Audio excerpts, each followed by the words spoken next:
भागवत कथा के लिए। और ये देखो सब हो गए तैयार, ये भतीजियाँ और दीदी सब हो गए, सब ध्यानियाँ तैयार हो गई। अब हम जा रहे कथा में, ध्यानियाँ जा रही हैं सब कथा के लिए। पहुँच गए हम माता रानी के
मानता है, न पुराणों को मानता है, न देवता को मानता है, ऐसी वृत्ति वाले व्यक्ति को क्या कह रहे हैं? असुर कह रहे हैं। और होते हुए भी, जानकार होते हुए भी इन चीज को न माने। एक तो ऐसा है कि जिसके पास जानकारी नहीं है, और कुछ लोग संसार में ऐसे हैं, जानकारी तो है लेकिन मानते नहीं है, जानते तो हैं लेकिन मानते नहीं। ऐसे प्रवृत्ति वाले व्यक्ति को कह रहे हैं कि असुर है। और असुर वृत्ति वाले, देखो अगर किसी के परिवार में, किसी के घर परिवार में ऐसे व्यक्ति हो जो जानकार तो है लेकिन भगवान को न मानता हो, तो बोलो उसके लिए क्या करना चाहिए? तो बोलो उसके लिए माता और पिता को जो है भगवान कार्तिकेय की उपासना करनी चाहिए। कार्तिकेय भगवान ऐसे व्यक्तियों की बुद्धि को शुद्ध करते हैं। कैसे? क्योंकि कार्तिकेय जो है षडानस है। सारे देवताओं के पास किसी के 5 मुख है, किसी के पास चतुर्मुख है, कोई 1 मुख वाले हैं, परंतु एक ही देवता ऐसे हैं जो षडानन है, षड आनन वाले हैं। षड आनन और षड शास्त्र भी हमारे यहाँ पर। तो ऐसे व्यक्तियों की जो वृत्ति है, 6 प्रकार की जो वृत्ति है, काम, क्रोध, लोभ, मोह, मद, मत्सर वाली जिनकी वृत्ति है, आप आजमा के देख लीजिए। अगर किसी व्यक्ति का संतान अगर नास्तिक प्रवृत्ति वाला हो रहा हो, भगवान को मानने के लिए मना करता हो कि मैं नहीं मानता भगवान को, पूजा पाठ में उसका मन नहीं लगता हो, तो ये निश्चित है आप धीरे धीरे भगवान षडानन की उपासना प्रारंभ कर लीजिए। षडानन कौन है? भगवान कार्तिकेश्वर है, भगवती माँ जगदम्बा के पुत्र है। और जो षडानन की उपासना करेगा उसके धीरे धीरे देखो, आपके लाख बोलने पर भी व्यक्ति बदल नहीं सकता है। व्यक्ति कब बदलेगा? जब उसके हृदय में परिवर्तन की भावना उत्पन्न हो जाए। भगवान कार्तिकेय की उपासना करने से पुत्र जो है धीरे धीरे नास्तिक से आस्तिकता की ओर आ जाता है। और हमारा सनातन धर्म तो सबको जोड़ने वाला काम करता है। ये सनातन धर्म की बात है। तो कार्तिकेय के पास गए। भगवंस्तारकाराते देवी भागवतस्य तो महात्मम श्रवणे तस्य विवितापि वद प्रभो। हे प्रभो, हम देवी भागवत के महात्म्य के विषय में सुनना चाहते हैं। तो बोले सुनिए। तारक के जो उद्धारक है कार्तिकेय जी, उन्होंने कहा कि एक समय की बात है, भगवान नारायण के जो पुत्र ब्रह्मदेव है, ब्रह्मदेव के पुत्र मरीचि, और मरीचि के पुत्र हुए कश्यप। कश्यप के जो पुत्र है उनका नाम है विवस्वान मनु, और विवस्वान मनु के जो पुत्र है उनका नाम है श्राद्धदेव मनु। श्राद्धदेव मनु और उनकी धर्मपत्नी का नाम है श्राद्धदेव मनु की धर्मपत्नी का नाम है श्रद्धा देवी। दोनों नित्य ब्राह्मणों का पूजन करते थे, यज्ञ आदि करते थे, सदाचार में जीवन बिताते थे। लेकिन भगवान की ऐसी कुछ विशिष्टता थी, ऐसी कुछ प्रभाव था कि घर में संतान नहीं हो रही थी। श्राद्धदेव मनु और सब चीज से संपन्न थे, सम्राट थे पूरे, किंतु कोई संतान नहीं थी। एक दिन गुरु वशिष्ठ का आगमन होता है घर में। वशिष्ठ जी के चरणों में प्रणाम किया, और प्रणाम करके प्रार्थना पूर्वक वशिष्ठ जी से पूछा है कि प्रभु, और तो सब आनंद है लेकिन घर में कोई पुत्र नहीं हो रहा है। वशिष्ठ जी ने बोला कि हे राजन, अगर ग्रह स्थिति को विचारा जाए तो आपके पंचम भाव में सूर्य होने से संतान की उत्पत्ति में विलंब कारक है, लेकिन आप चाहते हैं कि शीघ्र संतान हो, आपके घर में सुंदर संतान की उत्पत्ति हो, तो आप जो है भगवती माँ जगदम्बा की उपासना करिए। बोला क्या भगवती की उपासना करने से मुझे संतान की प्राप्ति हो जाएगी? बोला हाँ राजन, आप जो है आने वाले चैत्र नवरात्रि से भगवती की उपासना प्रारंभ कर दीजिए और निश्चित है 9 दिन का आप यज्ञ कीजिए, देवी भागवत का श्रवण कीजिए और आपके यहाँ जो पितृ संबंधी दोष है उसकी निवृत्ति हो जाएगी। रेशमिया साड़ी मखमली अंगूठी, रेशमिया साड़ी मखमली अंगूठी, रेशमिया साड़ी मखमली अंगूठी, लाल चुनरी माँ की दिव्य मुखड़ी, लाल मोजसी डोलो मेरी माँ दुर्गा भवानी,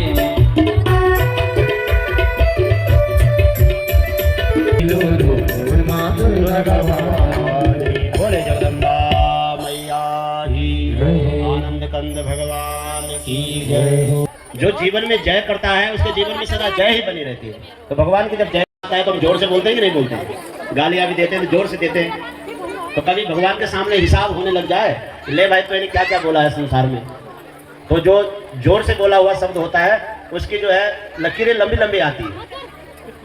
तो भगवान के सामने सब चीज आएगी, हमारी अच्छी बात भी आएगी, बुरी बात भी आएगी, लेकिन जब आप भगवान की जय भी वहां तो आएगी ना, तो आपका मन वहां प्रसन्न हो जाएगा। प्रभु मैंने संसार में कुछ गड़बड़ भी बोला तो आपकी जय भी तो बोला है, देख लीजिए सुन लीजिए। तो आप जो है आपका हृदय वहां पर प्रफुल्लित हो जाएगा, आपका हृदय वहां पर आनंदित हो जाएगा। इसलिए जब भी पुराणों में जय हो तो खूब जयकारा लगाइए। बोले जगी आनंद कंद भगवान की जय, देवी भागवत महापुराण की जय, सत्य सनातन धर्म की जय। ओम नमः पार्वती पतये हर हर महादेव। तत्र भागवत मिष्यते। बोले देवी भागवत है क्या? बोले देवी भागवत के विषय में बता रहे, वर्ण्यते धर्म विस्तारो। जिस पुराण में धर्म को विस्तार पूर्वक से वर्णन किया गया हो, ध्यान से सुनिएगा। देवी भागवत आप लोग सुन रहे हैं, आपको देवी भागवत के विषय में जानकारी होनी चाहिए। देवी भागवत किसे कहते हैं? वर्ण्यते धर्म विस्तारो, जिसमें धर्म को विस्तार पूर्वक से बताया गया हो।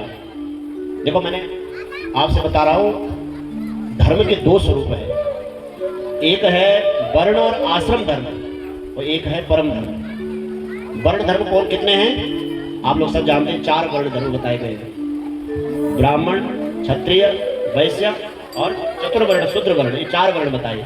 बड़ी वर्ण व्यवस्था क्यों की? बड़ी इसकी इसलिए की गई है कि सब अपने धर्म का पालन करते हुए परमात्मा को सुगमता से प्राप्त कर ले। एक ही मार्ग रहेगा तो वहां पर जो है क्या हो जाएगा, एक मार्ग में भीड़ हो जाएगी ना, तो अनेक मार्ग से, कोई सेवा के मार्ग से भगवान को प्रसन्न करे, कोई वेद पढ़ के भगवान को प्रसन्न करे। ब्राह्मण जितना वेद पाठ करने से जितना भगवान प्रसन्न होते हैं, उतने ही चतुर्वर्ण की सेवा से भगवान प्रसन्न हो जाते हैं।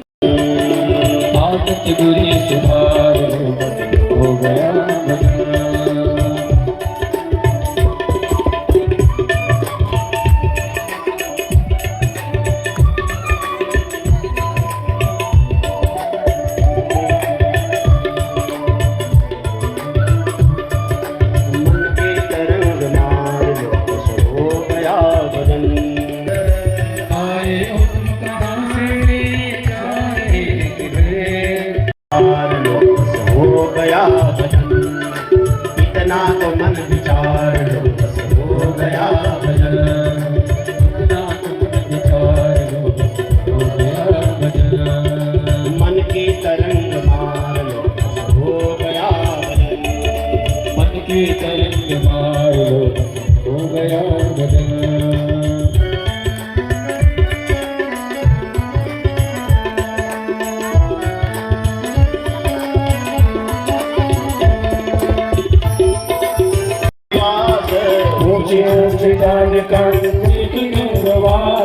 भक्तों की रक्षा करते सुनते छ पुकार, भक्तों की रक्षा करते सुनते छ पुकार। जय हो राज राज जय हो मां भवानी, जय हो राज राजेश्वरी जय हो मां भवानी, जय हो राज जय हो मां भवानी। द्वार तेरा सभी है तेरी प्यारी ध्यानी, द्वार तेरा सभी है तेरी प्यारी ध्यानी।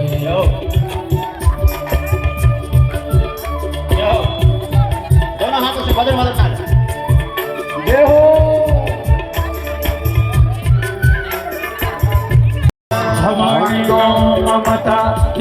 निवासी भवन गाँव माता तेरुछ निवास भवानी माता तीर्थ निवासी भक्तों ते सुख देगी पूरी कर दियास भक्तों के सुख की पूरी कर दिया भवन गाँव माता तेरुछ निवास भवानी माता तीर्थ निवासी तेरुछ निवास तीर्थ निवासी भक्त से सुख देगी पूरी कर दियास भक्तों के सुख की पूरी कर दिया राज राजेश्वरी जय माँ भवानी राज राजेश्वरी जय माँ भवानी द्वार तेरा सभी तेरे जानी और तेरा सभी देगी तुम्हारी ज्ञानी राज राजेश्वरी जय माँ भवानी राज राजेश्वरी जय माँ भवानी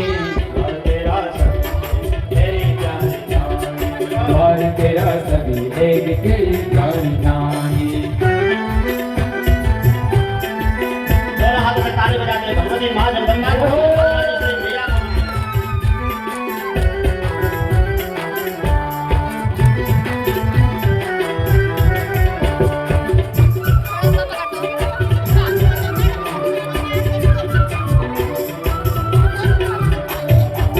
ढोल दम बजन लगा माता तेरा द्वार ढोल कम बजन लगा माता तेरे द्वारे तेरी भक्ति करने सभी तेरा द्वार तेरी भक्ति करने सभी माँ तेरा द्वारे ढोल दम बजन लगा माता तेरा द्वार ढोल कम बजन लगा माता तेरे द्वारे तेरी भक्ति करने सभी कर दिया उधार तेरी भक्ति करना सभी कर दिया उधारे राज राजेश्वरी जय माँ भवानी जय राज राजेश्वरी जय माँ भवानी द्वार तेरा सभी तेरी प्यारे कहानी द्वार तेरा सभी तेरी प्यारी प्राणी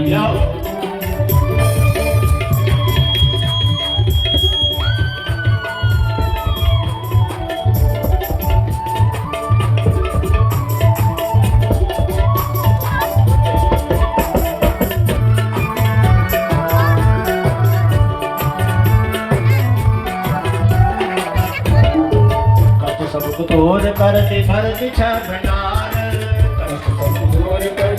हमारे अंदर हम यज्ञ कर रहे हैं। यज्ञ में जो है तीन ही तो प्रधान है, एक पुराण है, फिर देवता है और देवता के साथ साथ ब्राह्मण है और जजमान मूर्ति।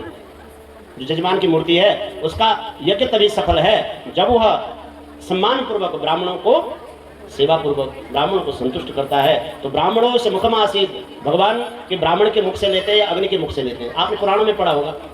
यदि भगवान किसके मुख से लेते हैं? अग्नि के द्वारा। अग्नि में हम देते स्वाहा, ओम कृष्णाय स्वाहा, भगवती स्वाहा, इंद्राय स्वाहा। इंद्र भगवान को भी अगर दे रहे तो स्वाहा के माध्यम से देते हैं। और भगवान को अगर प्रत्यक्ष रूप से पवाना है तो ब्राह्मण के मुख से भी भगवान पाते हैं। सदाचारी ब्राह्मण का स्वरूप होता है, इसमें वर्णन है। तो उसी प्रकार से आगे भी ऐसा बनेगा, क्योंकि व्यवस्था बनती है तो उस व्यवस्था से यज्ञ भी सुंदर होता है। आप लोगों के द्वारा इतना सुंदर कार्य यहाँ पे हो रहा है कि सबकी प्रसन्नता। आज मैं सबको पुनः एक बार यज्ञ समिति को, यहाँ के प्रधान जी को, यहाँ के जितने भी नवयुवक हैं, जितने भी इस कार्य में लगे हुए हैं, सबको बहुत बहुत शुभकामनाएं देता हूँ। आपने इस यज्ञ को सजाना है, अभी तो प्रारंभ है और ये यज्ञ ऐतिहासिक यज्ञ होगा। क्यों? ये जो हाथी है, इस हाथी का अपना ही प्रभाव है। कल आपने देखा होगा यज्ञ से पहले कितनी बारिश हुई। आज आप लोगों ने जल्दी बैठा दिया हमको कि बाद में बारिश होगी, लेकिन आज नहीं हुई। कल क्यों हुई बारिश? बरसात जो है शुद्धता का प्रतीक है। जो अशुद्धियाँ थी भगवती ने सारी भगा दी। अब मत खाना ऐसी चीज कुछ इधर आसपास में। कई लोग तो गड़बड़ चीज खाते होंगे ना, तो भगवती ने कहा अच्छा गड़बड़ खाओगे तो हम भगा देंगे उसको। तो ये भगवती की देखो कैसी अनुकंपा है। यज्ञारंभ जब हम लोग जल यात्रा में गए थे, कलश यात्रा में गए थे, कोई नहीं भीगा। और बहुत देरी में हुई कलश यात्रा, होनी थी 2 बजे, हुई 3 बजे। और जब कलश यात्रा से सब अंदर आ गए, उसके बाद ऐसी यात्रा हुई, जल यात्रा, खूब बरसात हुई। लेकिन आज जो है हमारे पूज्य वर आचार्य जी के मंत्रों के द्वारा बड़ा दिव्य यज्ञ हो रहा है। हमारे समस्त आचार्य जी का निवेदन है कि 5 बजे के लगभग आरती चाहते हैं कि 5 बजे के पूर्व जो है आरती हो जाएगी। तो तब तक जो है कथा चलती रहेगी। ऐसे आचार्य जी निवेदन 5 बजे आरती तैयारी हो रही होगी। ठीक है, बहुत सुंदर। बोले जगदम्बा मैया की जय। और एक निवेदन हमारे पास यज्ञ समिति से आया है कि यज्ञ दान से ही यज्ञ की वृद्धि होती है। और तुलसीदास जी कहते हैं कि धन की 3 गतियां हैं। भागवत में लिखा है धन से त्रिविध गति भगवती तेजा की सोई धन धन्य प्रथम गति जाति। सोई धन धन्य प्रथम गति जाति। बोले सोई धन धन्य प्रथम गति जाति। सोई धन धन्य प्रथम गति जाति। सोई धन धन्य प्रथम गति जाति। सोई पापी धन्य धन्य।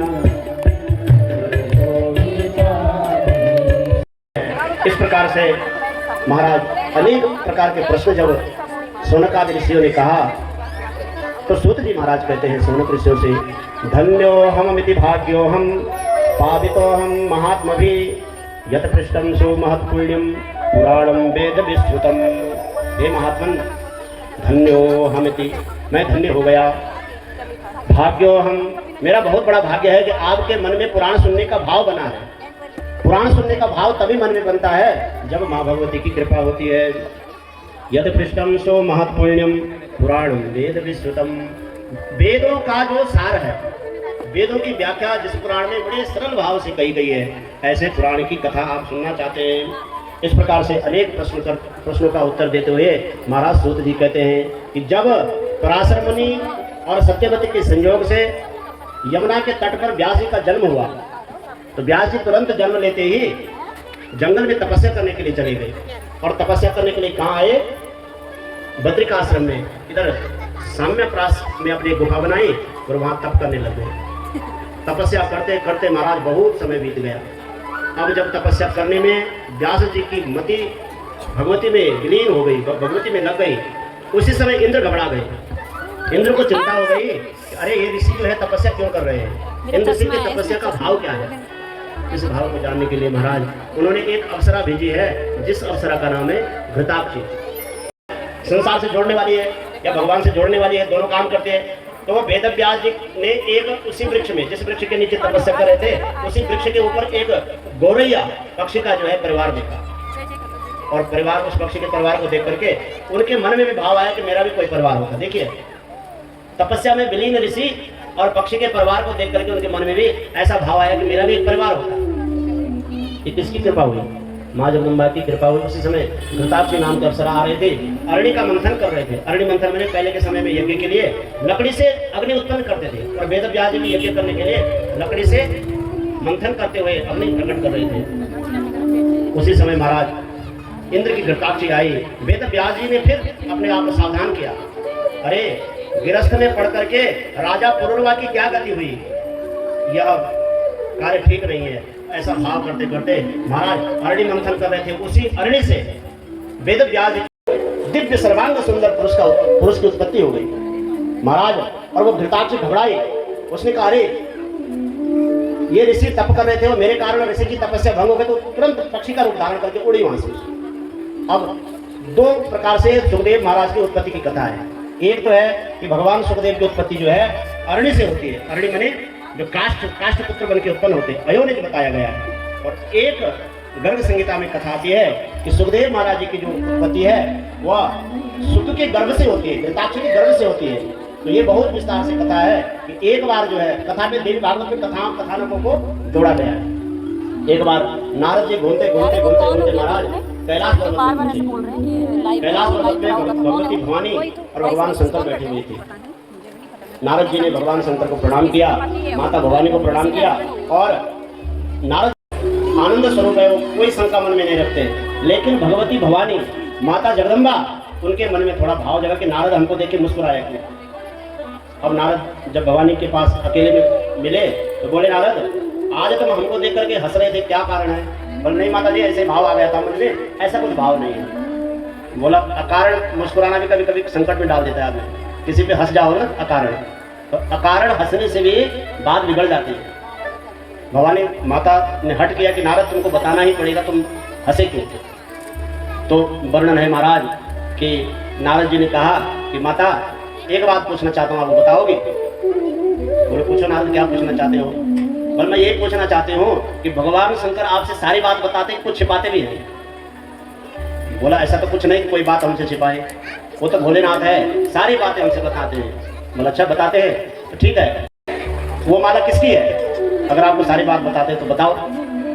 अब जब नारद जी ने ये बात कही तो माता भवानी को तो जानकारी थी नहीं कि लीला है, एक कथाओं की लीला है। भगवती जगत जननी जगदम्बा तो सब कुछ जानती है, लेकिन लीला के लिए ये सब कथाएं आती है, भगवती की एक लीला है। बोला मुझे तो नहीं बताया। बोले जाओ भगवान शिव से पूछोगे। नारद जी वहाँ से अंतर्धान हो गए। नारद जी का काम, नारद जी ने कहा मैंने अपना काम कर दिया, क्योंकि सुख जो है ये भगवती राधिका के भवन में निवास करने वाला परम शक्ति के उपासक हैं, और उनको अवतार लेने का समय आया था, तो आश्रय चाहिए था। आश्रय कैसे होगा, तो शिव और शक्ति के आश्रय से ही उसकी उत्पत्ति होनी संभव थी, ऐसा वर्णन है। माता भवानी भगवान शंकर के पास गई। भगवान शंकर से पूछा कि प्रभु आपके गले में जो मुंडों की माला है वो कहाँ से आपने पहनी है। तो भगवान शंकर ने पहले टालना चाहा कि अरे कुछ ऐसी बात नहीं है, उमा कहूँ मैं अनुभव अपना, सत्य हरि भजन जगत सब सपना। मैं तो अपना अनुभव बता रहा हूँ कि भगवान का भजन ही सत्य है, बाकी ये सारा संसार स्वप्न है, कहाँ चक्कर में पड़ी हो। आज के जो जिन ध्यानियों ने 31,000 कितने ध्यानियों ने आज का जो यज्ञ किया है, पूजन किया है, मैं भगवती से प्रार्थना करता हूँ कि उनके जीवन में सुख समृद्धि और आनंद बना रहे। मेरे कुटुंब परिवार रखे राज खुशी माँ, सुख के लिए तुम्हारे बार रखे राज खुशी माँ। मेरे कुटुंब परिवार रखे राज खुशी माँ, सुख के लिए तुम्हारे बार रखे राज खुशी माँ। सभी लोग ताली की सेवा बजाओ।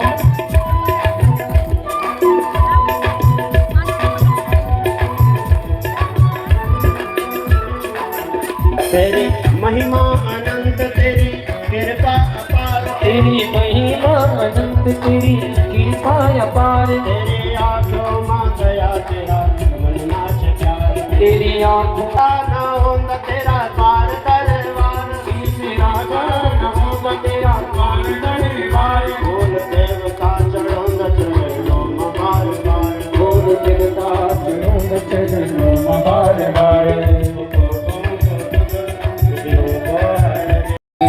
तुमको निश्चय दिन जावते मैया जी को सदाई मनावत, हरि ब्रह्मा शिवरी ओम जय अम्बे। आदि सिंधूर विराजत, एको मृगमज को मैया जी को मृगमज को, उसे दो निर्मल से दो चंद्र बदने को।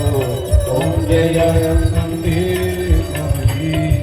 कनक समान करे रत्नामय राधे, रत्नामय राधे, रत्न गोल गदमाला लाल गोल धन स्वरे साधे। ओम जय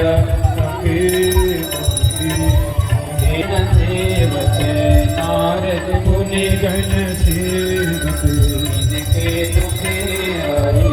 ओम जय अम्बे कानन कुंडल शोभित मोती। हम आगे कथा सुन के और अब हम जाएंगे खाना खाने। और आप क्यों नहीं आए हैं? कहाँ हो आप? हमारे ही वाले, ये भी ब्लॉगर है। वही तो मैं देखती हूँ तुम्हारी सब। हाँ सब देखते हैं, पता। हाँ मैंने बोला इनको, सबको बोला मैंने। यहाँ पर माता रानी का प्रसाद दिया जा रहा था और बहुत ही टेस्टी था। और आप लोगों को वीडियो अच्छी लगी तो लाइक शेयर कमेंट और फॉलो कीजिएगा, अच्छे से कमेंट कीजिएगा। Thank you.